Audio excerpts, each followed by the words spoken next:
I'd like to think about what sustains our quality of life, or what is quality of life, because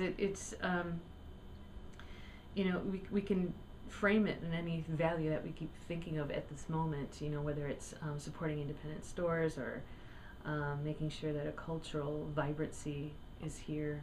Um, you know, what I do is I try to stay in tune with conversations, or just the general flavor of what's happening in the local community. A couple weeks ago, I was at the Godfrey Daniels, and I was there to see an incredible folk singer. And afterward, I just hung out and chatted with the singer for a while, chatted with the volunteers who run the Godfrey Daniels, and was able to facilitate a connection for a course.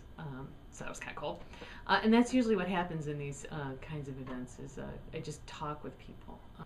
Just last night, I was doing one meeting and then trying to catch to another meeting of lots of people that come together to discuss how we all share ideas about making South Bethlehem a cool place to live. I develop relationships with the many volunteers and staff who work at lots of the venues of arts and culture in South Bethlehem and in Bethlehem in general.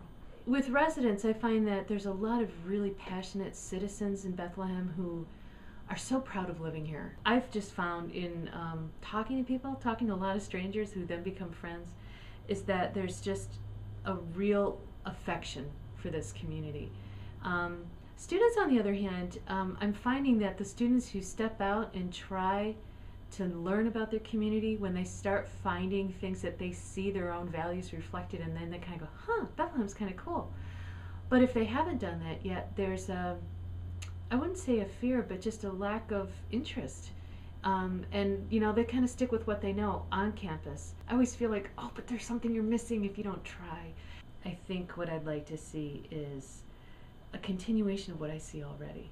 And it's this beautiful blossoming in classes like the J198, and I've seen it in the last couple of semesters, where there's this small pocket of students who are assigned to do a story, and then I kind of go, oh my God, there's so much more, and like, yeah, let's make that grow some more. And what I would like to see people do is be informed.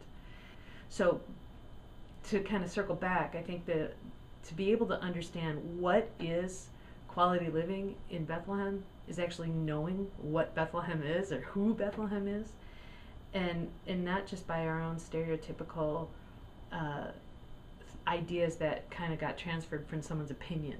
It's from our own direct experiences and our own work.